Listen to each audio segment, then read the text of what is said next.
교회라는 제목으로 말씀 전하겠습니다. 여러분, 우리 교회가 어떤 교회가 되기 원하십니까? 사랑이 가득하고 기쁨이 가득하고 성장하고 풍성한 교회가 되길 원하시겠죠. 건물에 사람이 가득 차고 또 세계적인 여러 복음이 필요한 곳을 다니고 또 사회적인 약자를 돕고 그런 교회 의미가 있다고 생각해요. 그런 큰 일을 하지 않아도 적어도 하나님께서 맡기신 소명에 맞게 움직일 수 있는 교회라면 그게 얼마나 영광스럽습니까? 그런데 생각해 보세요. 우리 교회 생각보다 너무 많은 사람들이 와서 지금까지 내가 다녔던 교회에서 내가 완전히 낯선 사람이 되어버린다면 어떨까요? 우리를 보더니 이름이 무엇입니까? 묻기 시작하고, 당신이 이 교회 언제부터 다녔습니까? 나랑 친했던 사람들은 소수가 되고 다수의 사람들이 너무 많아져 버렸을 때 우리는 어떤 기분을 느낄까요? 우리는 환대를 좋아하고 성숙과 성장을 좋아하지만 실제로 우리 마음이 사람들에게 열려 있고 어떤 기대로 어떤 일들이 일어나지길 바라지만 사실 우리 마음이 생각보다 그렇게 많이 열려 있지는 못합니다. 우리가 미래를 기대하지만 그 미래를 받아들일 만큼 우리 마음이 사실 준비되지 않은 경우가 굉장히 많습니다. 그 이유가 무엇인가 하면 낯설어서 그래요. 낯설어서. 그 마음이 계속 있으면 가까운 사이도 감사도 흔들리고 불행감에 시달리고 심지어는 배신감에 봉착하고. 공동체 중요한 거 알아요?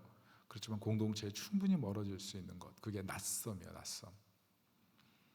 중요한 것은 나는 공동체를 멀리하고 싶을지라도 하나님께서는 공동체 안에서 우리를 성숙시켜서 우리 약한 점을 보듬으시고 다듬으셔서 울타리 안에서 안전하게 또 성장시켜서 울타리 밖으로 넘어서까지 하나님 나라를 세우길 원하신다는 겁니다. C.S. 루이스가 했던 말 좋아서 다시 한번 인용합니다. 자기를 비우고 그분으로 채울수록 더욱 진정한 자신이 된다. 그분을 거부하고 자기 마음대로 살려고 할수록 태생, 환경, 육체적인 욕망이 지배를 받는다. 사실 자랑스럽게 나 자신이라고 부르는 것은 내가 출발시키지도 않았고 멈출 수 없는 사건들의 열차들이 모이는 집결지에 불과하다. 내 소망이라고 부르는 것은 내 육체적 기관들이 일으키거나 남들의 생각을 통해 주입된 욕망에 불과하다. 우리가 건강하게 사는 것, 그것은 내 욕망을 채우는 방식, 그것은 이루어질 수가 없다는 거죠. 왜냐하면 내 욕망 자체가 내가 만들어낸 것이 아니라 누군가가 말해준 것으로 채워지는 것이기 때문에 결국 우리가 무엇인가를 성취한다고 했을 때 어떤 집결지에 모인 열차처럼 너도 성공했구나, 너도 성공했구나 라고 얘기하지만 정작 마음 가운데 엄청난 공허함이 있을 수 있다는 거죠. 그냥 세상을 살아가는 가치에 반응한 것이지 정말 하나님께서 내게 원하시는 그 근본적인 영적인 만족, 그것을 누릴 수는 없다는 겁니다. 우리가 언제 진정한 자신이 될 수가 있습니까? 나를 비우고 하나님으로 채울 때요. 하나님이 내게 원하시는 것이 무엇인지 알고 그 방향을 향해서 하나님과 동행해 갈 때, 하나님의 살아계심을 또 느낄 수 있는 그런 공동체에 소속될 때 우리는 풍성함에 이르게 된다는 겁니다. 최근 5년 사이에 강남구, 송파구, 서초구 아이들의 우울증 빈도가 3배, 4배 올라갔다 그러죠. 여러분 아시다시피 4세 고시, 7세 고시, 그것 때문에 그렇다고 합니다.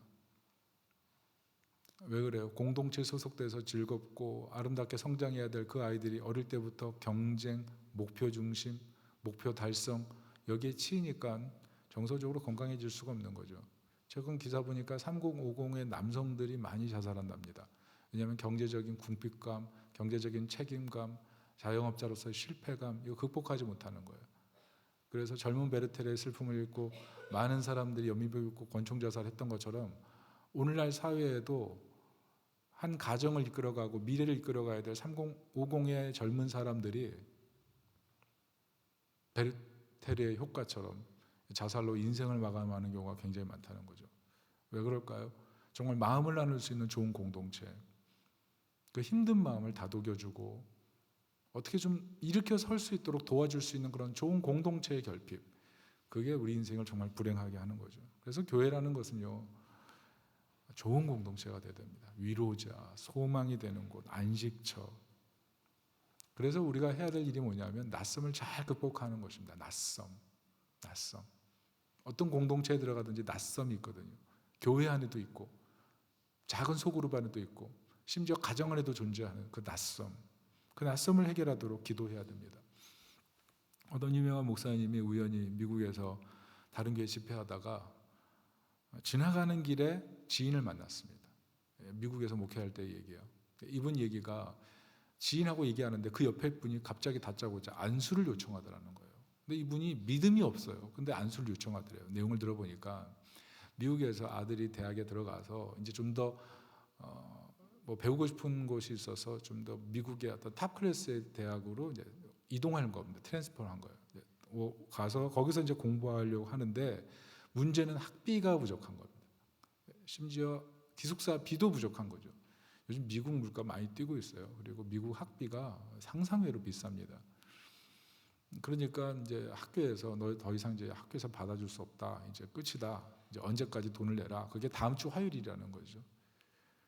그래서 이분이 이제 걱정해가지고 목사님 옆에 계시니까 그냥 무턱대고 하나님 살아계시면 응답 받나 안 받나 보자. 그런 마음으로 안수기도를 그냥 부탁한 겁니다.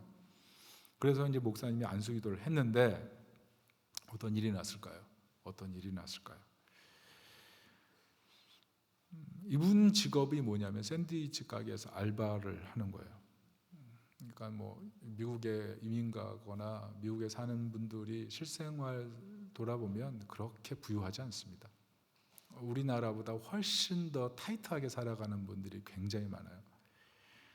그런데 이분이 샌드위치 가게에서 알바하는데 어느 날 백인 손님이 찾아왔어요. 그래서 백인 손님 보면서 미국 이제 스몰톡이 많다 그러잖아요. 그러니까 뭐 이런저런 얘기하다가 막 환대하고 뭐 뭘 드시겠습니까? 친절하게 굉장히 많이 얘기했나 봐요. 근데 그렇게 얘기하다 보니까 이분이 교회는 다니지 않지만 교회티를 입고 있었거든요. 그러니까 백인이 물어보더래요. 당신 왜 당신 교회 다니냐 물어봤대요. 그래서 아니다. 난 뭐 예수님 믿지 않지만 어쩌다 보니 친구가 줘서 뭐 있게 됐다. 뭐 이런저런 얘기를 하면서 뭐 나중엔 신앙 얘기까지 하다가 이제 자기 고민까지 얘기한 거죠. 아들이 이렇게 저렇게 됐는데 지금 고민이 많고. 그랬더니 백인이 다짜고짜 이런 얘기를 하더래요. 너 이 문제 해결되면 예수님 믿을래? 그렇게 얘기했대요. 그래서 믿을게 그렇게 얘기했답니다. 알고 보니까 이 친구가 누구냐 하면 자신의 아들이 지금 학비 때문에 고민하고 있는 대학의 총동창회 회장이에요. 남부지역, 미국 남부지역 총동창회 회장이에요. 그래서 얘기하기를 내가 이메일을 학교에 써볼 건데 아마 이게 다음 주나 연락이 올 거다. 최대한 빠르게 해서 너 아들 문제가 되는 그 화요일 날까지는 내가 이메일이 도착하도록 해보겠다. 그리고 이제 헤어졌다는 거예요. 그리고 어떻게 됐을까요? 진짜 화요일 아침에 이 이메일이 온 거예요. 이분한테 온 게 아니라 아들이 다니는 학교에서 이메일이 온 거예요. 그 이메일 내용이 뭐냐면 아들을 풀 스칼라십으로 받아주고 기숙사비도 풀 스칼라십으로 해결해 주겠다는 아주 낯선 만남이었거든요. 근데 그냥 환대했을 뿐이에요. 그리고 그 사람에게 그냥 기도 제목을 그냥 어떻게 얘기했을 뿐이에요. 그런데 응답이 된 거죠. 그래서 주일날 아침에 이 목사님 있는 교회 찾아가가지고 그랬대잖아요. 목사님, 저 예수님 믿을게요. 여러분 아주 작은 만남이죠. 낯선 만남이죠. 근데 이 낯선 만남에 기적이 숨어 있었던 거죠. 우린 사실 이 낯섦이 굉장히 힘들어요. 낯섦이 힘들어서 사실 기도조차 막힐 때가 많아요. 그런데 낯섦 속에 하나님께서 원하시는 길을 찾고자 기도하고 하나님의 도우심을 구하면 거기서 놀라운 일이 일어나는 것입니다. 특별히 우리가 소속된 어떤 공동체라든지 그곳에 어떤 문제를 발견할 때 그때 기도하고 또 그 공동체 속에 잘 들어가려고 하는 그런 마음, 그것이 더 공동체에서 자신을 아름답게 하고 자신의 미래까지 바꿀 수 있는 놀라운 힘이 된다는 거죠. 자, 오늘 본문을 통해서 우리가 깨달아야 될 것이 이것입니다. 에스라 공동체는 굉장히 낯선 공동체였습니다. 그런데 사랑의 공동체로 완전히 변화되거든요. 이스라엘은 바벨론 포로로 사로잡혀 가서 3번에 걸쳐서 포로 귀환이 일어납니다. 첫 번째가 수룹바벨 공동체, 한 4만 9천 명 정도가 귀환을 합니다. 두 번째가 에스라 공동체인데 이때 4,289명 정도가 귀환을 합니다. 그리고 세 번째가 니헤미야 공동체, 이때 1,000명 이하의 사람이 귀환을 합니다. 근데 그때마다 약간 목적이 다른데 특별히 에스라 이 두 번째 포로 귀환 공동체의 목적은 성전 재건이에요. 성전 재건. 문제는 이 성전 재건을 할 사람들이 서로 뜻이 맞고 마음이 맞는 사람끼리 딱 모여서 출발한 것이 아니라 70년 동안 흩어져 살다가 성전 재건이라는 큰 목표 아래 급조된 공동체예요. 더구나 이 페르시아에서 예루살렘까지 거리가 직선으로 하면 900km고요. 이게 부녀자들, 노약자들, 어린이들 생각하면 좀 천천히 돌아야 되는, 좀 그리고 안전한 길로 가야 되는데 그 안전한 길로 왔을 때는 1500km예요. 이 1500km의 길, 이 급조된 공동체가 지나올 때 어떻겠습니까? 불편하죠. 더구나 에스라 7장을 보면 이게 총 4개월 걸려서 이동하는 길이에요. 여러분, 광야길이라는 것은요, 때약빛이 쏟아지기 때문에 주로 어떻게 이동하냐 하면 낮에는 쉬고 밤에는 이동하는 거예요. 밤에 이동하는 거예요. 이게 쉬운 길입니까? 어려운 길이죠. 급조된 공동체가 이 어려운 길을 쉽게 갈 수가 있겠습니까? 그런데 그곳에서 이들이 정말 사랑으로 어우러진 공동체를 형성을 하고 나중에는 성벽 재건, 성전 재건을 이루는 성숙한 공동체를 형성했다는 겁니다. 어떻게 된 걸까요? 굉장히 낯선 사람들인데 어떻게 이렇게 변했을까요? 우리 네 가지를 한번 배워보겠습니다. 첫째는 분명히 종점 있는 길을 우리가 가고 있다는 것입니다. 종점 있는 길, 종점 있는 길. 그 어디? 예루살렘, 거의 예배. 모두 그렇게 예배를 바라보면서 이동을 했어요. 우리도 마찬가지죠. 낯섦이 있어요. 그런데 우리가 종국에서 어디서 만나요? 새 예루살렘, 하나님의 천상의 도시에서 예배 공동체로 집결될 겁니다. 그러니까 낯섦, 그 문제 때문에 힘들어서 서로를 바라보지 못하고 마지막 종착역 예배에서야, 그제서야 얼굴을 마주 볼 수 있다면 그것은 지혜로운 선택이 아니에요. 여러분, 이게 왜 그렇게 되냐면 우리는 자꾸 비슷한 것을 너무 좋아해서 그렇습니다. 비슷한 사람끼리 모이려고 하고 성향, 취미, 목표, 직업 다 비슷해야 좋은 것 같아요. 그런데 비슷한 것이 반드시 좋은 것이 아닙니다. 왜냐하면 사람도 내가 비슷해서 가까이 갔는데 사실은 정말 내가 알지 못하는 그런 경향이 많았어요. 그래서 도리어 비슷했다고 생각했는데 더 멀어져 버린 경향들이 있고, 그리고 저 사람은 나와 다르다고 생각하는 그 순간에 대부분의 사람들은 거절감을 가지게 돼요. 저 사람 나랑 다르구나. 그래서 내가 이렇게 하면 저 사람은 싫어하겠지. 저 사람도 내가 이렇게 하면 저 사람도 싫어하겠지. 라는 그런 거절감의 장벽, 그런 담을 딱 쌓게 되면서 도리어 내가 비슷한 것을 추구하고 비슷한 것을 좋아하려는 성향이 나로 하여금 도리어 외로움과 고립감을 더 만들 수 있다는 거죠. 이런 성향은 거리감을 좁힐 수가 없어요. 굉장히 위험합니다. 그런데 이런 마음이 만들어내는 결과가 뭐냐면 하나님과의 관계도 왜곡시킵니다. 왜냐하면 내가 원하는 것을 계속 바라보고 내가 비슷한 것을 원하기 때문에 내가 원하는 일이 이루어지지 않으면 하나님이 아무리 좋은 것을 주셔도 그것을 좋아하지 않아요. 결국 내가 원하는 대로 모든 것을 만들고 싶은 마음, 그 마음이죠. 나쁜 말로 하면 하나님이 내게 행복하길 원하는 마음, 그 마음이에요. 이런 마음이 들면 예수님께 돌려야 될 영광, 하나님께 돌려야 될 영광을 돌리지 않게 되고 내 영광, 내 안에 있는 내 영광을 흔드는 어떤 사람도 용납하고 싶지 않은 사람이 되어버릴 수가 있어요. 그래서 갈등이 생기면 갈등이 잘 해결이 안 됩니다. 그런데 이게 왜 그러냐면 성경이 말하는 죄의 결과예요. 죄가 타락했을 때 가시와 엉겅퀴가 생기는데 관계에도 이 가시와 엉겅퀴가 생겨서 따뜻한 가정이 돼야 되지만 멀어지고, 부부가 가까워야 되지만 서먹하고, 교회가 하나가 돼야 되지만 뭔가 가시 같은 것이 생겨서 그것으로 인해서 서로 아프고 상처 있고 그런 부분들이 생긴다는 거죠. 근데 기억해야 돼요. 끝날 예배에서 다 만나요. 다 만나요. 멀어진 관계로 끝나서는 안 된다는 거죠. 두 번째는 에스라 공동체의 특징, 종착역으로 갈 때 공동체로 갔다는 겁니다. 이것이 굉장히 소중해요. 무슨 말이냐면 이웃을 소중하게 여기라는 것입니다. 제가 아는 어떤 가정이 최근에 집 뒤에 산이 있어서 산책을 나갔습니다. 그리고 무엇을 발견한 줄 아세요? 산삼을 발견했어요. 농담이 아니에요. 진짜 산삼을 발견했어요. 우리는 보통 산삼이 높은 산에서 발견될 거라고 생각해요. 그런데 사실은 산삼은 300m 아래서만 발견된답니다.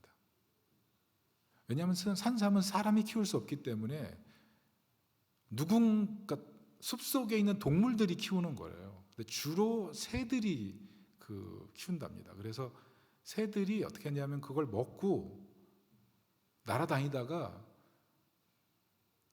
보는 거예요. 이를 보는 거예요. 날아다니다가. 근데 새들이 나는 높이가 딱 300m래요. 그러니까 해발 300m 아래만 산 사람은 큰답니다.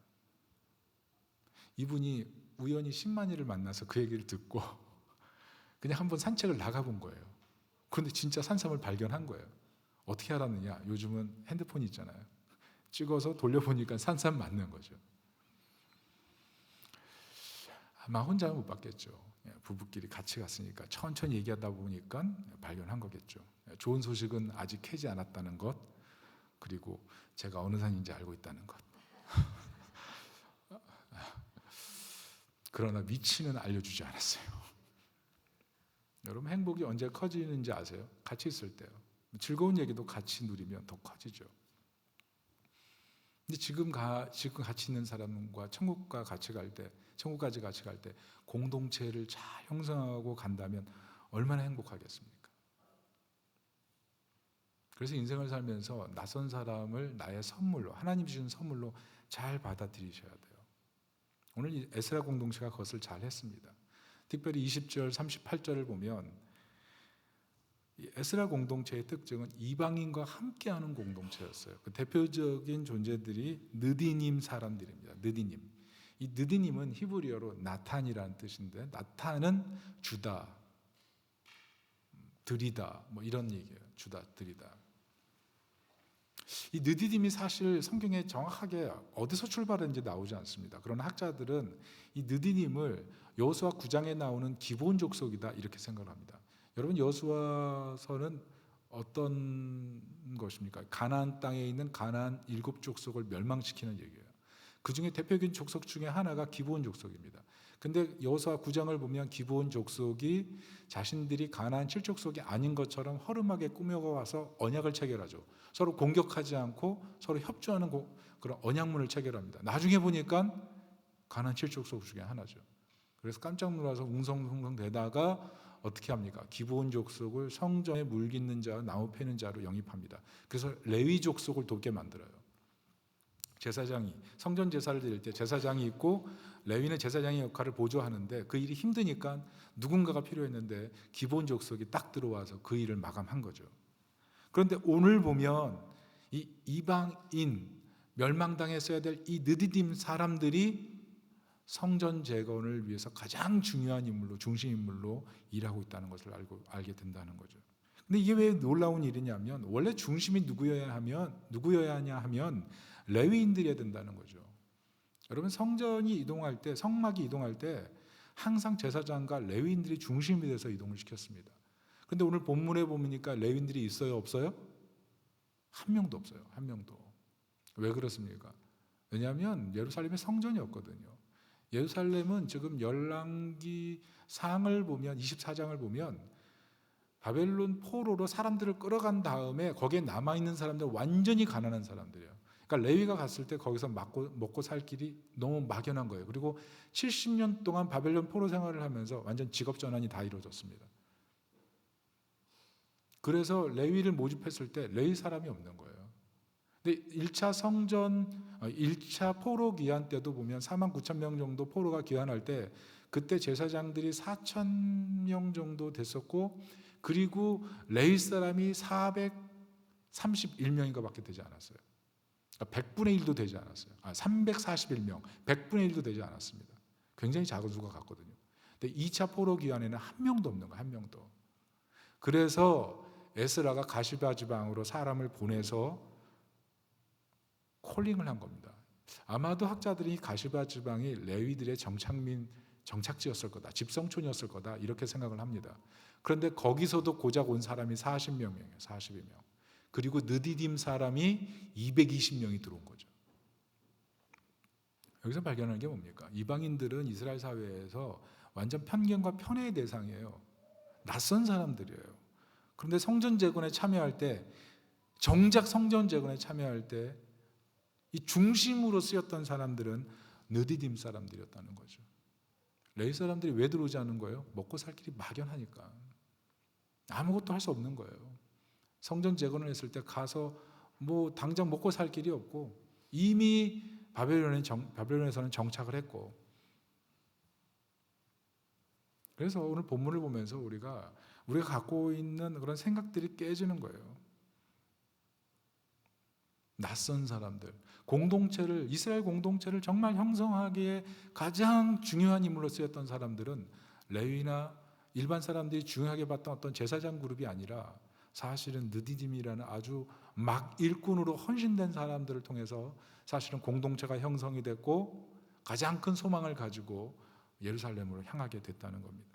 우리가 기억해야 돼요. 공동체를 형성할 때 낯선 이들이 사실 하나님의 방법이에요. 낯섦, 이것이 하나님의 방법이에요. 낯섦을 발견할 때 사실은 이 낯섦 속에서 우리가 성숙하고 낯섦 속에서 우리가 자라나거든요. 그러니까 낯섦이라는 건 우리 인생에 굉장히 불편한 것 같지만 사실은 낯섦을 통해서 하나님이 내게 요구하시는 방향으로 나아갈 수 있는 가능성이 굉장히 많아집니다. 그래서 정확히 기억해야 될 것은 예수님께서 낯선이로 오셨다는 거죠. 낯선이로 구원을 이루셨기 때문에 낯선 사람을 볼 때 우리는 예수 그리스도께서 사랑하신 한 사람이구나로 바라보는 것, 그게 공동체 형성의 가장 중요한 키라는 겁니다. 세 번째는 공동체는 완전하지 않고 부족함이 있지만 낯섦을 채우는 길이 있다는 겁니다. 낯섦을 채우는 길, 그게 공동체 속에 숨어 있고 우리는 공동체를 형성할 때 이 낯섦을 채우는 길로 가야 된다는 거죠. 사랑해서 결혼했습니다. 5월 가정의 달인데 여러분, 이 가정의 달, 가정을 위해서 어떤 계획을 갖고 있나요? 어떤 집사님이 그런 얘기 하시더라고요. 결혼하고 나니까 자기 소원은 부인에게 칭찬 좀 듣는 거래요. 칭찬 좀. 왜냐하면 맨날 혼만 난대요. 부인이 일찍 오라 그래서 일찍 가면 아무것도 안 해준대요. 그래서 늦게까지 가정을 위해서 열심히 일하면 왜 안 오냐고 또 전화가 온대요. 그러면서 얘기하는 거예요. 일찍 가면 놀아주든지 늦게까지 일하면 칭찬해 주든지. 근데 아무것도 안 해준다고. 자기 평생 아내에게 혼나다 끝날 거라고. 그러면서 막 저한테 막 푸념을 하시더라고요. 제가 누구인지 말할 수는 없고, 그러나 그 가정이 행복한 가정이라는 건 장담합니다. 그렇지만 사람들은 가정을 이룰 때 이 낯섦이 굉장히 힘들어요. 때로는 가족이라고 있지만 자기 부모님을 볼 때 너무 낯설 수가 있고요. 자신의 배우자로 결혼을 했지만 너무 낯선 채 너무 오랜 시간을 보내버려서 지금 어쩔 줄 몰라 하는 그런 상황이 있을 수도 있겠죠. 어떻게 될까요? 적어도 여성분들은 남편을 좀 칭찬해 줄 필요가 있어요. 그리고 남편들은 어떻게 하면 내 아내를 행복하게 해줄까? 이 생각을 좀 할 필요가 있습니다. 어떻게 하면? 아까 말씀드렸던 그 산삼을 발견한 부부도 사실은 굉장히 일이 바빠서 오해와 갈등이 많았던 가정이었어요. 한 몇 주 동안 같이 식사를 할 수 없을 만큼 새벽에 나가서 저녁 늦게까지 일하고 들어오니까 가족 얼굴 볼 겨를이 없는 거죠. 밥을 같이 한 끼도 못 먹었어요. 몇 주 동안.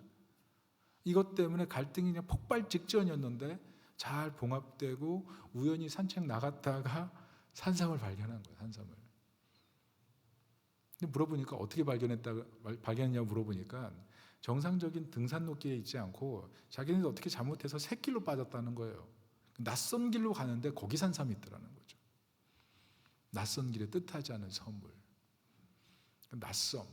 그러니까 이걸 너무 불편하게 생각할 것이 아니라 어떻게 채우느냐. 이것이 사실 공동체 형성의 굉장히 중요한 관건이에요.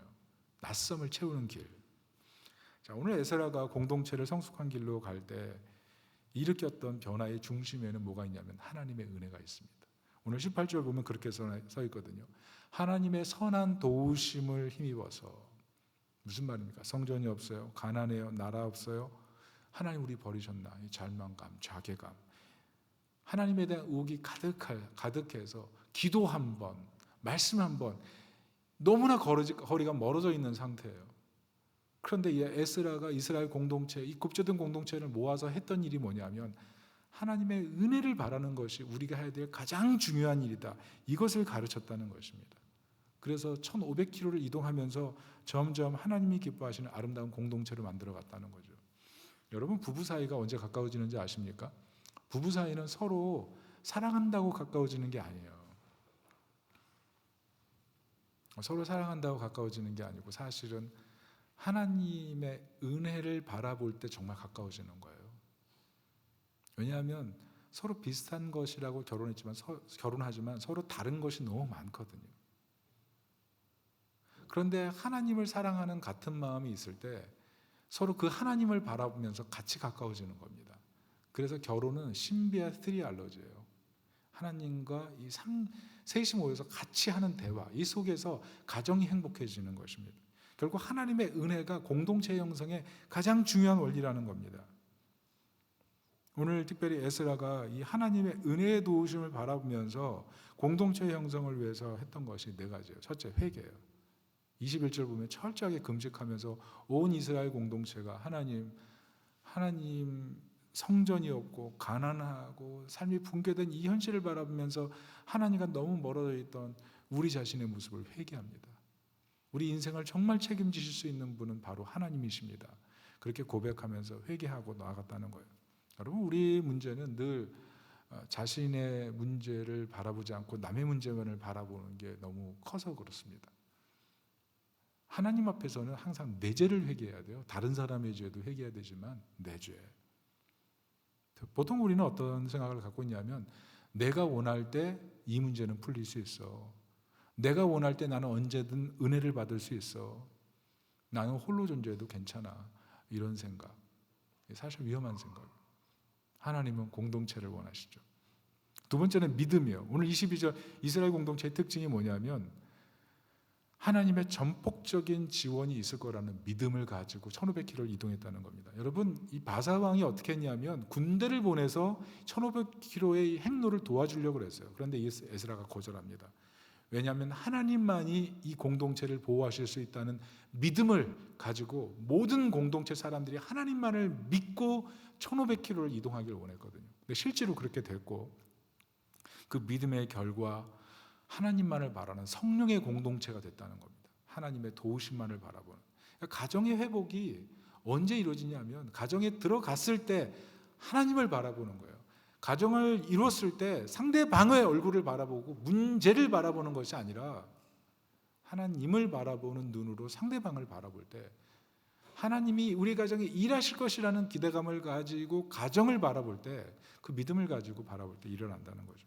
세 번째는 예배예요. 오늘 26절 보면서 우리가 깨달아야 될 것이 있는데 오늘 본문에 보면 번제라는 그 단어가 딱 한마디 나오고 전체적으로 보면 어떤 예배라는 어떤 틀이 정확하게 큰 주제로 이 본문에 펼쳐져 있지는 않습니다. 그러나 이 본문을 보면 이스라엘 공동체가 1500km를 이동할 때 가장 중점을 뒀던 게 뭐냐면 예배라는 걸 알 수가 있어요. 왜 그러냐 하면 오늘 26절을 보면 성전 재건을 위해서 이 사람들이 갖고 간 은금의 양이 얼마인지 아십니까?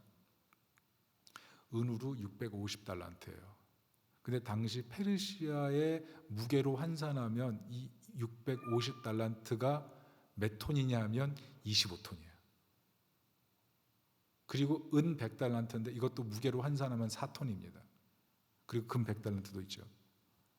무시무시한 엄청난 돈, 엄청난 상상을 초월하는 금액을 지금 누구도 없이 보호해주는 군대도 없이 1500km를 4개월 동안 이동한다는 거 여러분 할 수 있습니까? 당장 돈 좀 있으면 그거 금고에 넣고 뭐 침대 밑에 넣어놓고 잃어버릴까봐 전전긍긍 하잖아요. 근데 이 사람들은 절대 그렇게 하지 않았어요. 여러분, 광야길이 편안한 길이 아니에요. 두 번째, 도적대, 베두인족 출몰해가지고 돈 다 싹 뺏어가면 어떻게 하겠습니까? 최근에 재밌는 얘기를 들었는데 여러분, 귀신이 무서워하는 게 뭔지 아십니까? 찬양하고 기도하는 거 무서워한대요. 찬양하고 기도하면 귀신이 떠난답니다.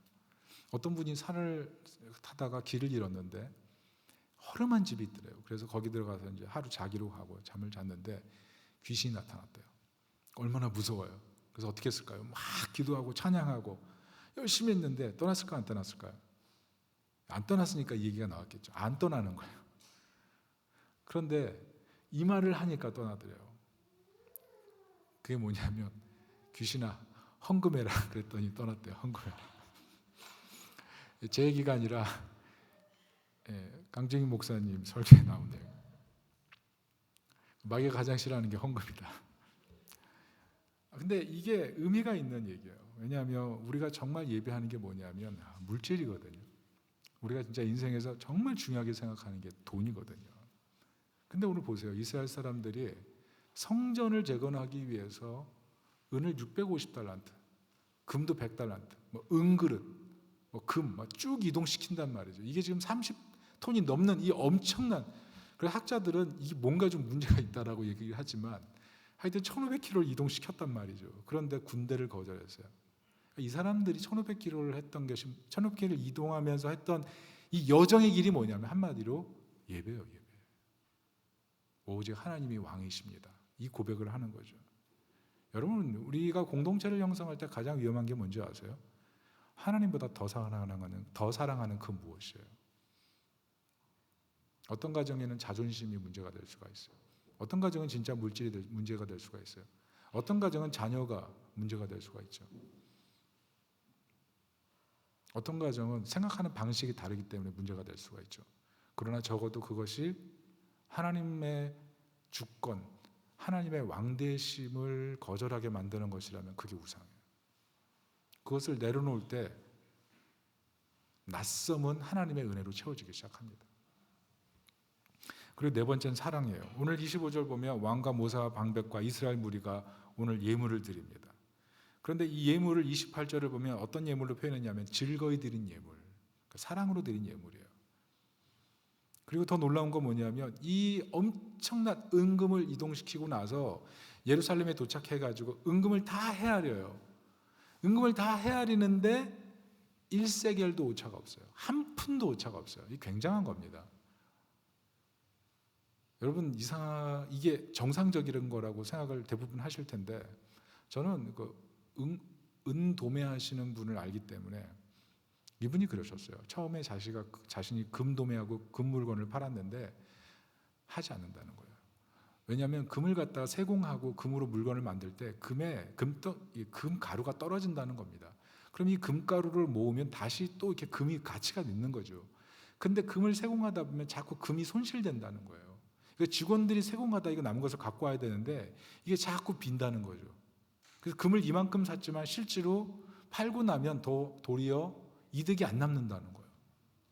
그러니까 자기가 사랑해서 고용하고 같이 생사고락을 하는 사람들이지만 자꾸 사랑을 보면서 상처가 된다는 거죠. 그래서 은으로 바꿨다. 근데 오늘 본문에 한 세겔도 오차가 없었다는 것은 진짜 이 성전을 향한 하나님을 향한 그 간절한 마음, 그거로만 표현될 수 있는 거예요. 그리고 오늘 36절에 보면 페르시아 제국에 있는 모든 행정구역 지역장들이 성전 재건을 도왔다는 거죠. 그러니까 1차 성전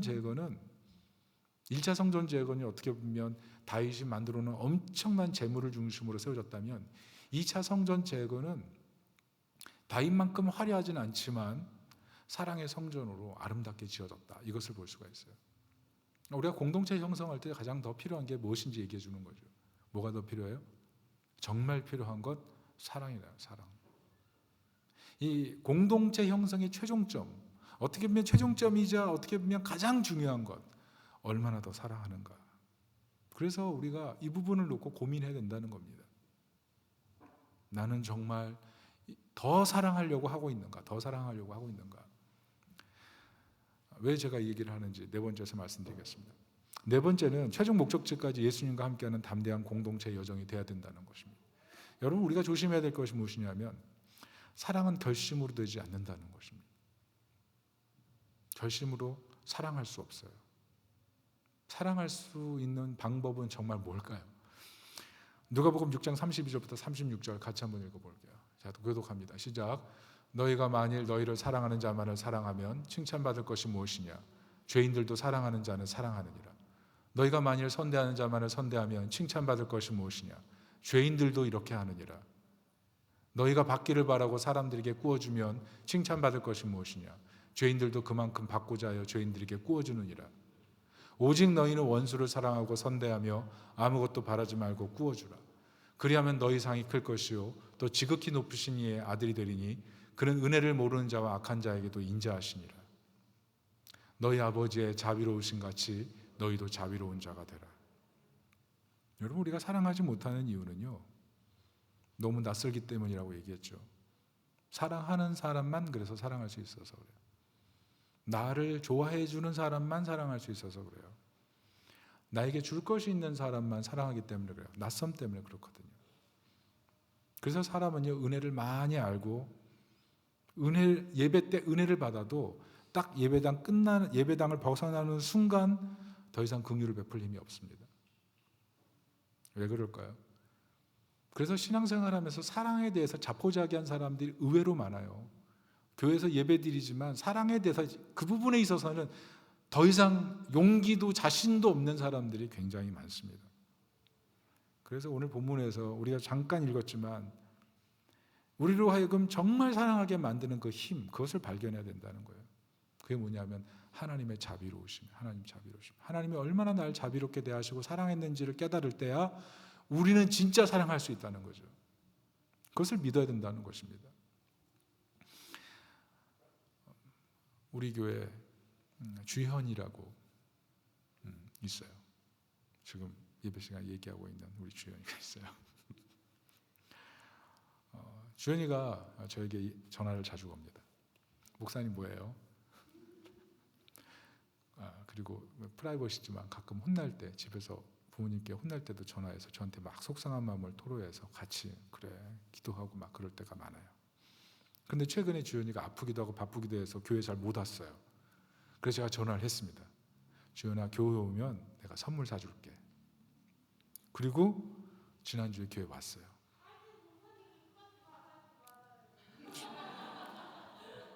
주일날 예배를 같이 드렸단 말이죠.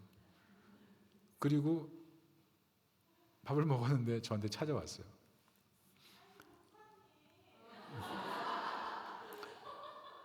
목사님, 뭐 사주실까요? 주현이가 오른손에 큰 텀블러를 들고 있었거든요. 벤티 사이즈. 그래서 편의점을 데려갔어요. 그랬더니 물어보더라고요. 얼마만큼 사야 돼요? 그래서 원하는 만큼 사. 그랬더니 벤티 사이즈